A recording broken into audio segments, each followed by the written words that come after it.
in which Krishna says,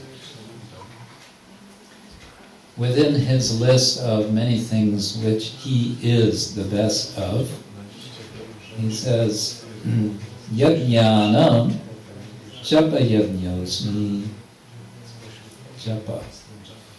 Of sacrifices, I am japa. He doesn't say chanting of Hare Krishna, I admit. But I think Srila Prabhupada is purport, or maybe even in the verse, just I am the chanting of the holy name. Japa can be for any mantra, can also be for a mantra like Dhruva Maharaj chants. But we understand from Chaitanya Mahaprabhu that it applies especially to that mantra which we chant the most of. Why? Because in his Shikshastakam prayers, the first three especially, we understand he's talking about chanting Krishna's names in the Hare Krishna mantra. Right? So, yajna, what is yajna? Yajna is ritual, and in Vedic times, ritual is very, very, very elaborate.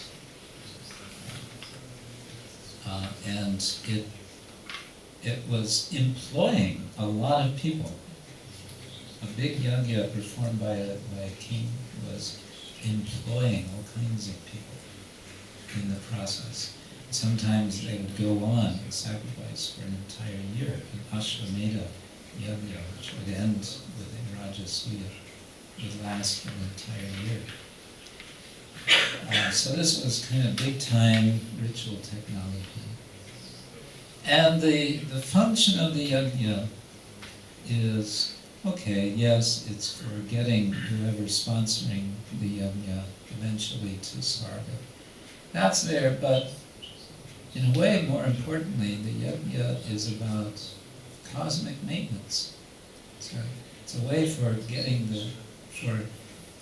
and keeping the universe in balance, keeping everything functioning correctly. And this is why throughout the Bhagavatam and other literature, we're hearing how important it is that yajna be performed.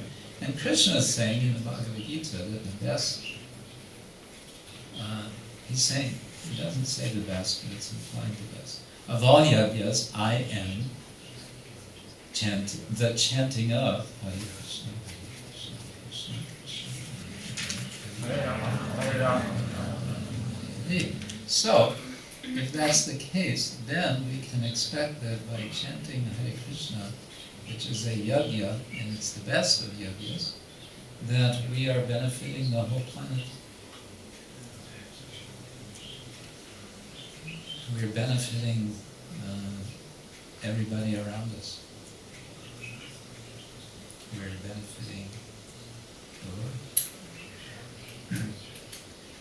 Now, what I want to suggest is that the benefit can be increased if we keep in mind that that's what we're doing. If we think, I am chanting for me, me, me, me, me, only me, I, me, and mine,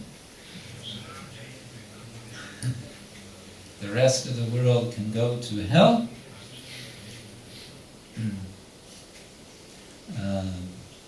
then that will not work so well. There may still be some benefit, but if we're thinking that way, it might not be so good. But if we're thinking, let everyone be benefited, or we might think of immediate persons around us. We might think, I chant for my family. Yes, why not?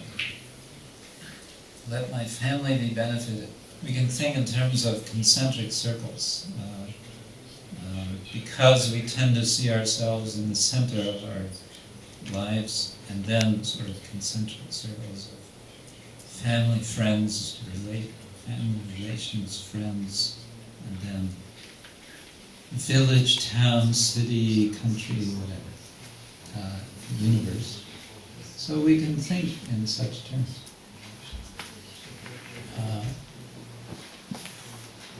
And this becomes very nice because it becomes part of the process of becoming free of ahankara, that sense of I and mine, which, according to Padma Purana, is our persistent offense that we tend to make.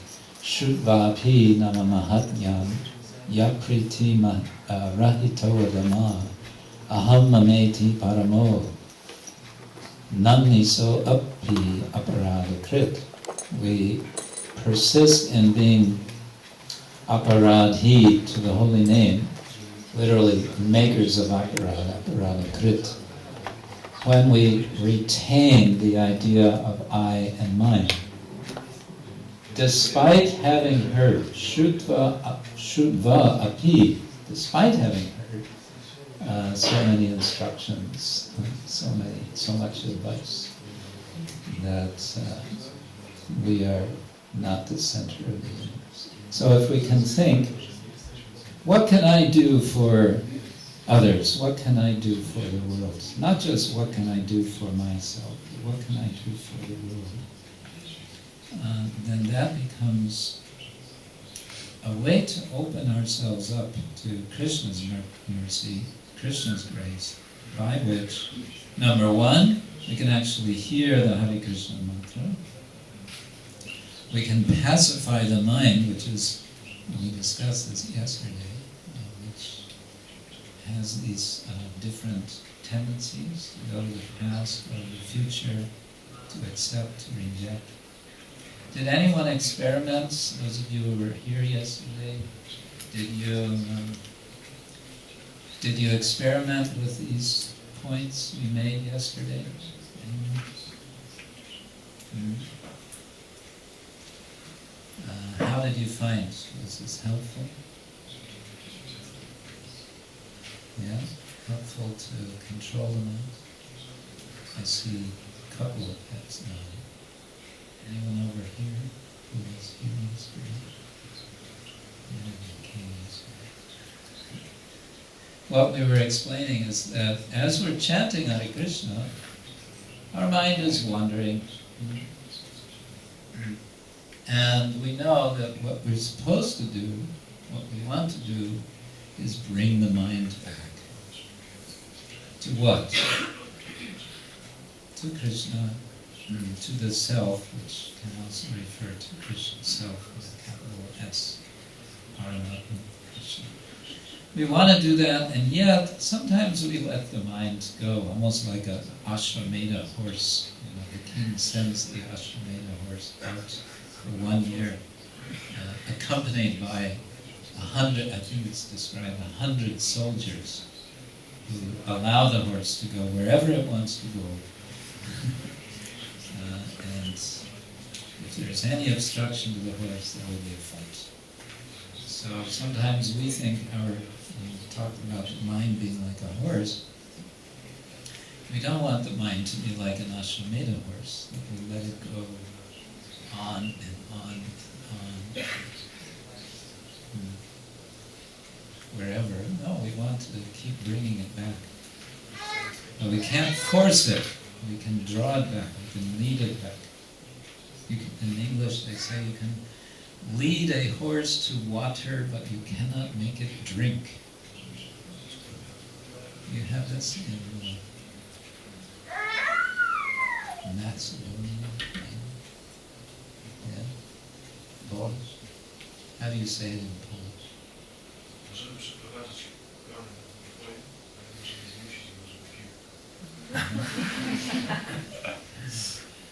Is it the same thing, or slightly different? Same. You can lead a horse to water. Yeah. So we want to lead the horse of the mind to the water of the Hare Krishna mantra and let it drink. Let it be satisfied by chanting.